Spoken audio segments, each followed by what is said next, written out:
اور اللہ جل شانہ سے کبھی تھوڑی دنیا نہ مانگو، پھر دنیا حسنتم سپرلیٹو ہے، اور فی الآخرۃ حسنتم، مولا دنیا عطا فرما، پھر وہ جتنی عطا کر دے اس کی شہنشاہ کی تقسیم ہے، اور مانگ تو لاجواب مانگ۔ میرے والد صاحب رحمۃ اللہ علیہ کے ایک ملازم نے چوری کر لی باغ کی، مجھے یاد ہے چھوٹا سا تھا، کہنے لگے چھوٹی سی مرغی کی چوری کی ہے، لے لے دی چوری، لے لا بکری کا بچہ۔ وہ چور تو ویسے ہی کہلوانا تھا، کوئی بڑی چوری کرتا۔ مجھے الفاظ یاد ہیں۔ میری آپ سے درخواست یہ ہے، میرا اللہ کہتا ہے مجھ سے مانگ اور میری شان کے مطابق مانگ، پھر دنیا حسنۃ اور فی الآخرۃ حسنۃ۔ یہ جو عمل میں نے آپ کی خدمت میں بتایا ہے، 2 نفل حاجت کے کسی بھی لمحے یکسو ہو کے، اللہ کو یکسوئی چاہیے، اللہ کو یکسوئی چاہیے۔ اللہ بھی کہتا ہے ادھر ادھر نہ دیکھ۔ اور اگر آپ کسی تقریب میں جائیں، کسی شادی میں، کہیں تقریب میں، بیگم ساتھ ہو، ادھر ادھر نہ دیکھیے گا۔ آپ اس کو کیوں دیکھ رہے تھے؟ بولیں، خیال کیجئے گا، پھڑے جاؤ گے۔ تقریب میں جا کے بھی اللہ پاک، بیگم بھی کہتی ہے، بیگم شرک کو پسند نہیں کرتی، بیوی واحد ہے جو بہت توحید پسند ہوتی ہے، وہ اپنے غیر کو پسند نہیں کرتی۔ میاں صاحب، بیوی کے اندر واحد ہے جو شرک سے پاک ہوتی ہے بیوی، ٹھیک ہے؟ وہ کبھی بھی کسی غیر کو پسند نہیں کرتی، اللہ بھی کسی غیر کو پسند نہیں کرتا۔ توجہ سے مانگے اور چند دن کر کے دیکھیں تو سے، چند دن، چند ہفتے، اس کو اگر معمول بنا لیں۔ ایک اور چیز عرض کروں گا، جس کے پاس مال ہوتا ہے وہ اکثر کم مانگتا ہے، اور اس کی اولاد کے المیے میرے پاس واقعات کے اعتبار سے زیادہ ہے۔ میں یہ بات پھر دہراؤں گا، جس کے پاس مال وسائل زیادہ ہوتے ہیں وہ اکثر کم مانگتا ہے۔ غریب تو کہتے ہیں اللہ بچہ بڑا ہو رہا ہے، اللہ بچی بڑی ہو رہی ہے، اللہ میں کہاں سے لاؤں گا؟ اسے مانگنا نہیں آتا غریب کو۔ غریب کے پاس اسم اعظم نہیں ہوتا، غریب کے پاس پنج سورہ نہیں ہوتا، غریب کے پاس مسنون دعائیں یاد بھی نہیں ہوتی۔ بہت عام ہوں گے، یقیناً یاد بھی ہوتی ہیں، لیکن ان کی دل کی آواز، وہ ہندی ہے یا سندھی، پنجابی ہے یا کوئی بھی ہے، وہ دل کی آواز سے اللہ کے دروازے کو کھٹکھٹاتے ہیں۔ اور جو مالدار ہوتا ہے اس کی نظر میں ہوتا ہے کہ یہ اس کا ہے، یہ اس کا ہے، یہ اس کا ہے، یہی نقصان ہوتا ہے۔ اپنی نسلوں کے لیے اس دعا کے ذریعے، اس نفل کے ذریعے 3 چیزیں ضرور مانگیے گا: ایک بخت، ایک مقدر اور ایک نصیب۔ فقر ایسا، غربت ایسی آئے کہ میرے ذہن میں ہر وقت لوگوں کی جیب پہ نظر، ہر وقت لوگوں کی جیبوں پہ نظر ہو۔ یہ 2 وقت میں ہوتا ہے، ذہن نشین رکھیے گا۔ اس فقیر کا تجربہ ہے، ایک جب طمع بڑھ جاتا ہے، لالچ بڑھ جاتی ہے، اس وقت لوگوں کی جیبوں پہ نظر ہوتی ہے۔ جب فقر بڑھ جاتا ہے، غربت اور تنگ دستی اور فقیری بڑھ جاتی ہے، پھر لوگوں کی جیبوں پہ نظر اس کی ہوتی ہے اور اللہ کے خزانوں پہ نظر نہیں ہوتی یا کم ہوتی۔ اور حدیث میں آیا کہ کوئی مصیبت زدہ اس کو نہیں پڑتا جس کی مصیبت دور نہیں ہوتی۔ عرش کے نور میں اتنا ڈوبا ہوا تھا، خود چھپا ہوا تھا۔ لا علاج بیماریاں ہوں، دکھ ہوں، غم ہوں، قرضے ہوں، مصیبتیں ہوں، ناکامیاں ہوں اور پریشانیاں ہوں، اور ایسے حالات کے جو انسان کہے کہ بس سب تو موت ہی ہے، اس کے علاوہ کوئی راستہ نہیں۔ کوئی ایسی پریشانی ہو، اللہ کا نظام ہے کہ اس پہ وہ ملتا ہے جو انسان گمان نہیں کر سکتا، سوچ نہیں سکتا۔ یہ فیصل آباد کے ساتھ مامو کانجن میں ایک درویش ہوتے تھے، صوفی عبداللہ صاحب رحمۃ اللہ علیہ، بڑے اللہ والے تھے، درویش تھے، اللہ سے مانگتے تھے، اللہ دے دیتا تھا۔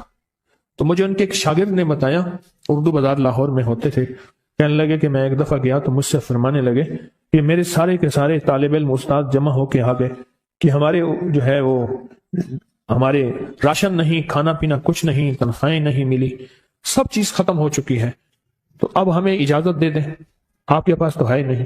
اچھا، فرمایا مجھے چند دن دے دو، یہ اتنے اور دن صبر کر لیا، چند دن مجھے دے دو۔ تو فرمایا پھر بیٹھ گئے مصلی، اور جو سورۃ فاتحہ پڑھی نا جب آتے تھے نا، ایاک نعبد و ایاک نستعین، اس کو جو وجدانی کیفیت کے ساتھ، دل کی گہرائیوں اندر کے درد کے ساتھ پکارتے تھے، اتنا درد، اتنا غم، اتنا درد، اتنا غم جو پکارتے تھے کہ ایسے محسوس ہوتا تھا کہ زمین ساری کی ساری ہل رہی اور ہر طرف ایک نظام چل رہا ہے۔ اور جب پھر اس صورت کو پورا کرتے تھے، پھر سورۃ فاتحہ پڑھتے تھے، اور جب پہنچتے تھے ایاک نعبد و ایاک نستعین، پھر ایسے ہی جو ہے اس کو دہراتے تھے۔ پر بات یہ ہے وہ دعا پڑھتے نہیں تھے، مانگتے تھے۔ ایک ہے دعاؤں کا پڑھنا، ایک ہے دعاؤں کا مانگنا۔ وہ دعا پڑھتے نہیں تھے، مانگتے تھے، اور اللہ مانگنے والے کو دیتا بھی ہے، اللہ مانگنے والے کو عطا بھی کرتا ہے، اور اللہ کی رحمت مانگنے والے کے ساتھ سدا رہتی ہے، ہمیشہ رہتی۔ وہ دعا پڑھتے نہیں تھے، مانگتے تھے۔ بس کہا کہ ایسے مانگے، ایسا مانگا، ایسا مانگا کہ اللہ پاک کو ترس آیا۔ چند ہی دنوں میں فرمایا، اللہ نے دکھایا کہ یہ دیگ ہے، سونے کی بھری ہوئی ہے، اور میں نے آپ کے حوالے کر دی۔ اور تھوڑا سی ایسی جگہ ہٹائی تو وہ دیگ نکل آئی. تو فرمایا پھر مٹھیاں سونے کی بھر بھر کے دیتے تھے اور کہتے تھے اس کو حسب ضرورت خرچ کرنا, خیال کرنا, کہیں فضول خرچی نہ کرنا, اسراف نہ کرنا. اللہ کے خزانے ہیں اور برکت والے ہیں, کہیں اللہ ناراض ہو کے چھین نہ لے, کہیں اللہ ناراض ہو کے چھین نہ لے. کہ میں چاہتا ہوں میری 7 نسلوں میں ریس ختم نہ ہو جو مہنگائی اور حالات اور پریشانیاں میں دیکھ رہا ہوں. کوئی ہے عمل؟ میں کہا بالکل ہے. میں نے کہا روزانہ 40 منٹ بیٹھ, 40 منٹ صبح دوپہر شام جو تیری تنہائی کا وقت ہو, 40 منٹ کوئی ایسا بیٹھ 40 منٹ اس انداز سے مصلی پہ, کہیں بستر میں, کہیں ایسی جگہ جہاں سوئے نہیں, اور بس صرف ایک بار سورۃ فاتحہ پڑھ, اور اس کے بعد ایاک نعبد و ایاک نستعین کو دوہرا.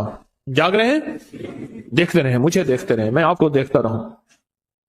آپ اللہ کے اور اس کے حبیب کے مہمان ہیں, آپ کو دیکھنا بھی ثواب ہے, آپ کو دیکھنا بھی ثواب.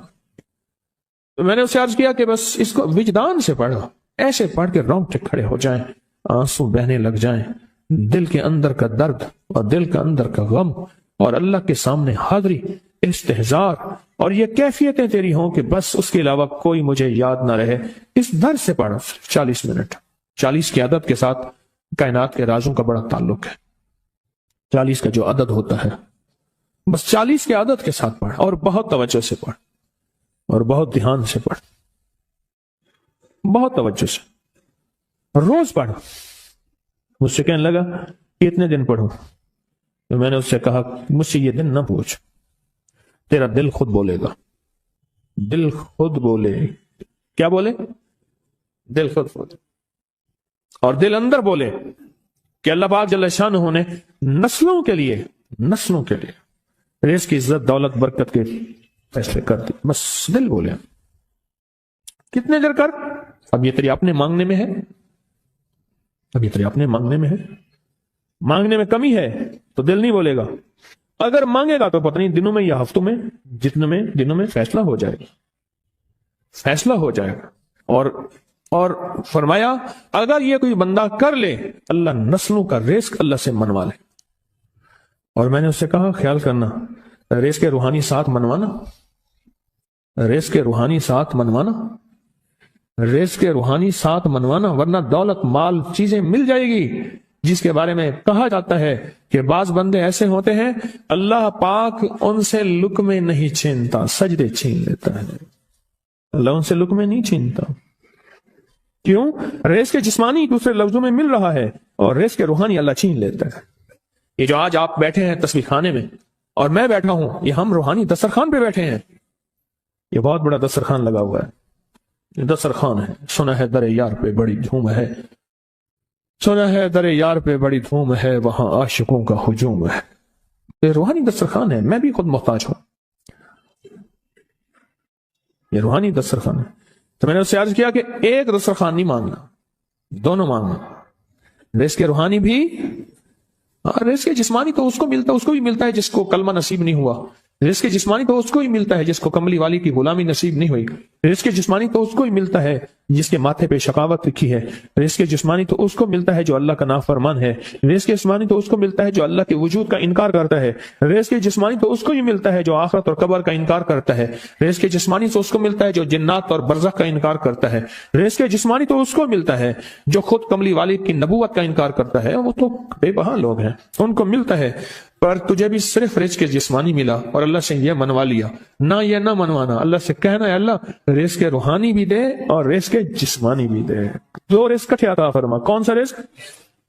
رزق اور رزق جسمانی بھی دے. کہیں ایسا نہ ہو کہ میری نسلوں میں صرف مال دولت و چیزیں ہوں اور تیرا نام اور تیرے حبیب کا نام نہ ہو, تیرا نام اور تیرے کملی والے کا نام نہ ہو, تیرا نام اور تیرے دوستوں کا نام نہ ہو, تیرا نام اور تیری آل و اصحاب کا نام نہ ہو. کہیں ایسا نہ ہو میں محروم ہو جاؤں. مجھے آل اور محمد اور آل محمد اور اصحاب محمد کی نسبتیں یہ بھی ساتھ عطا کیے رکھ. میں نے اس سے کہا کہ دو چیزیں مانگنا. اچھا قدرت کا نظام ہے تو دیوانے بھی ہوتے ہیں, یقین والے ہوتے ہیں. آپ جیسے آپ مخلص بیٹھے ہیں اور پوری دنیا میں ہمارے ساتھ اس وقت مخلص بیٹھے ہیں جو ہماری آج کی محفل میں شریک ہیں, ہوتے ہیں دیوانے. اس نے یقین سے پڑھنا شروع کر دیا. مجھ سے کہنے لگا ایک وقت ایک جگہ ہو, بہت بہتر. میں نے اس سے کہا میں نے کہا پھر بھی اگر ایک وقت ایک جگہ میسر نہ بھی ہو تو اگر عمل کسی وقت چوک جائے، عمل کی جگہ چوک جائے، عمل کا وقت چوک جائے، مجبوری میں نہ ہو تو بہتر ہے، پر توجہ نہ چوکے، دھیان نہ جائے، استحضار نہ جائے، یقین نہ جائے، اور سچا یقین ہو، سچا یقین کہ میرا اللہ خود کہتا ہے یہ مانگنا بھی تو اسی نے دیا ہے نا، اسی نے مانگنا دیا ہے، جب اس کریم نے مانگنا ہی خود دیا ہے تو عطا بھی خود کرے گا۔ نہیں خوف نارے جہیم کا کہ کرم ہے مجھ پہ کریم کا، وہ خود عطا کرے گا مجھے، اس نے مانگنا دیا دے گا۔ یقین ہو ایسا ایسا ایسا ایسا، اتنا زبردست یقین ہو، اتنا یقین ہو اللہ کے ملنے پہ اور اللہ کے مانگنے پہ، اتنا یقین ہو کہ گمان اور خیال سے بالاتر یقین ہو، بہت زیادہ یقین ہو۔ یاد رکھیے گا میری بات، میری طرف دیکھتے رہیں، یاد رکھیے گا جس کو ملا ہے یقین کی طاقت میں ملا ہے، اور جس سے چھنا ہے بے یقینی نے اس سے سب کچھ چھین لیا، بے یقینی نے اس سے سب کچھ چھین لیا۔ جس کو ملا ہے یقین کی طاقت سے ملا ہے، یقین ہو کہ میں کر رہا ہوں اور اللہ مجھے دے دے گا۔ کہا کہ کیسا یقین ہو؟ کہا جیسے بکری کے تھن دودھ سے بھرے ہوئے اور میں کہوں کہ میرے ہاتھ سے دباؤں گا اور دودھ نکلے گا، اس سے زیادہ یقین۔ اور کہا کس سے زیادہ یقین؟ کہا کہ ایک بڑا نوٹ ہو اور بڑا نوٹ کے اندر جو ہے ایک آنے کی چیز آنی ہے، تو میں کہوں گا اس سے تو اس کی نوٹ کے اندر تو ہزاروں آنے ہیں، اور میں ایک آنے کی چیز، ایک ٹکے کی چیز لوں گا اور میرا کام بن جائے گا۔ اس سے زیادہ یقین ہو، اور اس سے کہیں زیادہ یقین ہو کہ سخت پیاس ہے اور میں پانی کو دیکھوں، اور پانی کو دیکھتے ہی مجھے یقین ہو کہ اس سخت پیاس میں میرا پیاس بجھ جائے گی، پیٹ بھر جائے گا۔ اس سے کہیں زیادہ یقین ہو۔ میں پھر بھی یقین کو نہیں سمجھا سکا، علم بھی محدود ہے، الفاظ بھی میرے پاس محدود ہیں، اس سے کہیں زیادہ یقین ہو، اس سے کہیں زیادہ یقین ہو، اور بہت زیادہ یقین ہو، اتنا یقین ہو۔ کیا خیال ہے؟ آپ چاہیں گے اپنی نسلوں کے لیے بخت، رزق، نصیب اور مقدر منوا لیں؟ کیا خیال؟ وہ بڑا کریم ہے۔ میں نے ابھی نہیں بتایا کہ قرآن کا واقعہ سنایا، حضرت موسیٰ اور خضر علیہ السلام کا قرآن کا واقعہ سنایا کہ ان کی 7 نسلوں کا جو ابا تھا نا، وہ 7 نسلوں میں پہلے والا ابا، دادے کے دادے کے دادے کا دادا، ٹھیک، وہ نیک تھا، وہ دعائیں مانگتا تھا، وہ اللہ کے ساتھ تعلق میں تھا، اس کا تقویٰ تھا، وہ اس کی نیکی کا اثر، اس کی نیکی کا اثر، اس کی نیکی کا اثر نسلوں میں منتقل ہوا، نسلوں میں منتقل ہوا۔ پڑھ لیں، مانگ لیں، اللہ سے کر دیں کہ اللہ میرے لیے اور میری نسلوں کے لیے رزق روحانی اور رزق جسمانی کے فیصلے کر دیں، رزق روحانی اور رزق جسمانی کے فیصلے کر دیں۔ شاہ عبد الرحیم تھے شاہ ولی اللہ رحمۃ اللہ علیہ کے والد محترم، انہوں نے شاہ ولی اللہ سے کہا بیٹا میں تجھے روحانی مشقیں کرا رہا ہوں، ایک مشق ایک بھی کر لے اپنے لیے اور اپنی نسلوں کے لیے، اللہ سے رزق منوا لے۔ تو پوچھا کہ حضرت میں رزق کیسے منواؤں؟ میں کہ کچھ وقت ایسا نکالا کر، ایسا وقت نکالا کر 2 گھڑی اور 3 گھڑی کا، ایک ساتھ 2 گھڑی اور 3 گھڑی، ایک ساتھ تقریباً 21 منٹ کی ہوتی ہے، تقریباً 21 منٹ کی، 2 ساتھ مل جائیں تو 40 منٹ بنتے ہیں، تو ایک ساتھ 2 ساتھ 3 ساتھ کی گھڑی میں کہ بیٹھ کے نا سورت فاتحہ اور اس میں ایاک نعبد و ایاک نستعین کا تکرار اور استحضار کیا کر، اور ایسا کیا کر تیری آنسوں بہیں، تیرا دل روئے، تیری آنکھیں روئیں، تیرا تیرے رونگٹے کھڑے ہوں اور رواں اور اس کے اندر سے تیرا پل پل، تیرا من، تیرا جذبہ، تیری سوچیں بولیں، کیا بولیں؟ ایاک نعبد و ایاک نستعین۔ تو ایک میلہ تھا اللہ کے نیک بندوں کا، تو اس میں 70 اولیاء جمع ہوئے، 70 اولیاء جمع ہوئے۔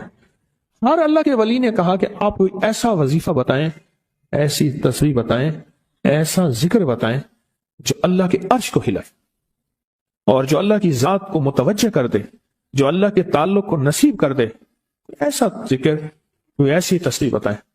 فرمایا سب نے بتایا کہ سورۃ فاتحہ ہے، اور اب سب سے پوچھا سورۃ فاتحہ میں کوئی ایسا جز بتائیں جو سورۃ فاتحہ کا دل ہو۔ سورۃ یاسین قرآن کا دل، لیکن سورۃ یاسین کا دل سلام قولا من رب الرحیم۔ ہر سورت کے اندر اللہ پاک نے کچھ نعمتیں، کچھ نقطے رکھے ہیں، تو فرمایا سورت فاتحہ کا دل. تو میلے میں جتنے بھی اولیاء 70 بیٹھے تھے سب نے کہا کہ اگر سورت فاتحہ کا دل پانا ہے تو وہ صرف کیا ہے؟ ایاک نعبد و ایاک نستعین. اس کا مفہوم عام سادہ سے یہ ہے کہ مولا غلامی تیری در کسی اور کا. جب غلام تیرے ہیں، منگرے تیرے ہیں، بھکاری تیرے ہیں، محتاج تیرے ہیں، پھر در بھی تیرا ہے، پھر در بھی تیرا ہے، اور کسی کا در مولا نہیں ہے، پھر در بھی تیرا ہے. تیرے در کے ہم محتاج، تیرے بر کے ہم غلام ہیں. تو میں نے اس سے کہا کہ یہ وظیفہ کر، سارا دن پڑھی ایاک نعبد، اور کام بھی کرتا رہے، وضو بے وضو چلتا بھی رہے، یہ پڑھتا بھی رہے، پڑھتا بھی رہے، پڑھتا بھی رہے. چند دن چند ہفتے یہ عمل کر، اور رات سوتے ہوئے سورت فاتحہ پوری کر 40ویں، اور پھر درود پاک پڑھتے پڑھتے سو جا. 70 اولیاء نے فرمایا کہ جو بندہ یہ وظیفہ پڑھے گا اللہ کا عرش ہل جاتا ہے، اور فرشتوں میں کوہرام مچ جاتا ہے، اور فرشتوں میں اللہ کے بارگاہ میں فریادیں ہوتی ہیں کہ یا اللہ یہ بندہ ہے اور اس نے یہ عمل کیا ہے، یہ وظیفہ کیا ہے، اور ابھی تک اس کی دعا قبول نہیں ہوئی، اس نے یہ مانگا ہے ابھی تک دعا قبول نہیں ہوئی. فرشتوں میں یہ کوہرام مچ جاتا ہے. ایک اللہ کے دوست تھے، سوتے سوتے ایک دم اٹھ بیٹھے. اٹھنے کے بعد وجدانی کیفیت کے ساتھ جو ہے یہ وظیفہ پڑھنے لگے. تو کسی نے پوچھا کہ حضرت کیا ہوا؟ فرمایا میں نے دیکھا کہ اللہ کے عرش کے نیچے جنتی ہیں اور وہ ٹہل رہے ہیں، اور سب کی زبان پہ یہی وظیفہ ہے. محبت سے بلاتے ہیں، بہت زیادہ بلانے والے ہیں، ان کے ہاں چلا جاتا ہوں. میں نے دیکھا تو ان کا بھائی جو ہے ایسے چل رہا تھا تو ہاتھ میں تسبیح تھی، بات تھوڑی کرتا تھا، تسبیح زیادہ پڑھتا تھا. اس کا دبئی میں بہت بڑا کاروبار، جسے کہنا چاہیے بہت بڑا کاروبار دبئی میں. اللہ کا گاڑی میں جا رہا تھا، کچھ لوگ آئے، گاڑی کا دروازہ کھولا، بیٹھے، مجھے لے گئے. پھر میرے گھر والوں کو مہینوں پتہ نہ چلا، اور اس کے بعد بڑی اذیتوں کے بعد میں چھوٹا. اب وہاں بیٹھ کے پھر اللہ ہی تھا تنہائی میں، اور تو کوئی تھا ہی نہیں. کہا کہ وہ اللہ سے ذکر کرنے اور باتیں کرنے کی ایسی کوئی مجھے عادت سی پڑ گئی ہے. اب لوگ مجھے کہتے ہیں کہ آپ جیل کی اذیتوں کی وجہ سے خاموش ہو گئے ہیں. میں لوگوں کو لاکھ کہتا ہوں، نہیں، وہ مانتے نہیں. ایسے نا بندہ کوئی غم کی وجہ سے بعض اوقات نا چپ ہو جاتا ہے، وہ کیوں کہتے ہیں اسے چپ لگ گئی ہے، خاموش ہو گیا ہے. اگر میں لوگوں کو کہتا ہوں نہیں، میں جیل کی وجہ سے خاموش نہیں ہوں. اس قید نے، اس جیل نے میرے اوپر جو آزمائش بھیجی ہے، اس قید نے اور جیل نے میرے اوپر جو آزمائش بھیجی ہے، اور میں پھر وہاں ذکر کا عادی بنا، دعاؤں کا عادی بنا، تسبیح کا عادی بنا، اعمال کا عادی بنا، اور وہ عادت سی پڑ گئی ہے. اور وہ عادت سی ایسی پڑی ہے کہ بس سارا دن اب اسی میں لگا رہتا ہوں، سارا دن اب اسی ذکر میں اور اسی یاد میں. کہیں ایسا نہ ہو ہم بھی اگر ذکر سے غافل ہوئے، تسبیح سے غافل ہوئے، خدا نہ خاصا ایسی آزمائش آ جائے اور پھر ہم ذکر اور تسبیح اور اعمال کے عادی بن جائیں، اللہ سے عافیت مانگے. اور اگر ہماری زبانوں پہ تسبیح ذکر آ گیا ہے عافیت کے دنوں میں، تو سمجھ لیں یہ اس کی عطا ہے، یہ اس کی نعمت ہے، یہ اس کی کریمی ہے، یہ اس کا فضل ہے. اس نے بہت بڑی آزمائش سے پہلے ہمارے اوپر اتنا کرم کر دیا، اس کا بہت بڑا کرم ہے. اس لیے اللہ جل شانہ کے حبیب کملی والے نے آزمائشوں سے پناہ مانگی ہے. اللہم انی اعوذ بک من جہد البلا. آزمائش، کوئی بلا آ جائے، ودرک شقا، شقاوت میں میرا نام آئے، بدبختی میں، یہ بھی آزمائش ہے. وسوء القضاء، میرے لیے ایسے فیصلے ہونا شروع ہو جائیں جو مجھے برباد کر دیں، ایک کے بعد دوسرا میرے حق میں فیصلہ، میرے خلاف فیصلے سارے. وشماتۃ الاعداء، اور ایسا وقت میرے آزمائش نہ آئے تو دشمن تالیاں بجائیں، دشمن ہنسے اور میرا مذاق اڑائے. اس لیے میرے آقا نے، میرے حضور نے آزمائشوں سے پناہ مانگی ہے، عافیت مانگی ہے. اللہم انی اعوذ بک من زوال نعمتک، اے اللہ نعمت دی پھر اس کا زوال آ گیا. وتحول عافیت، عافیت دی تو تو نے چھین لی. اللہم انی اعوذ بک من زوال نعمتک وتحول عافیتک وفجاءت نقمتک وجمیع سخطک. اے اللہ کو میرے اوپر ایسے حملے ہوں اور سختیاں میرے اوپر شروع ہوں، مولا میں اس سے پناہ مانگتا ہوں۔ میں مانگتا کیا ہوں؟ ربنا آتنا فی الدنیا حسنت، اسے دنیا کا بہترین پیکج مانگتا ہوں، اور فی الآخرت حسنت، تو اسے آخرت کا بہترین پیکج، شاندار، لاجواب، بہترین۔ ہاں، آزمائشیں، مصیبتیں، تکلیفیں، حوادث، حادثات، ناکامیاں، بیماریاں، پریشانیاں میں نہیں مانگتا مولا۔ اللہم انی اعوذ بک من الہم والحزن۔ ہم کہتے ہیں ٹینشن کو، انزائٹی کو، اسٹریس کو، ڈپریشن کو، اندر غم ہے باہر پتہ ہی نہیں، اس کو ہم کہتے ہیں۔ اور حزن کہتے ہیں جس پہ ہائے ہائے ہو۔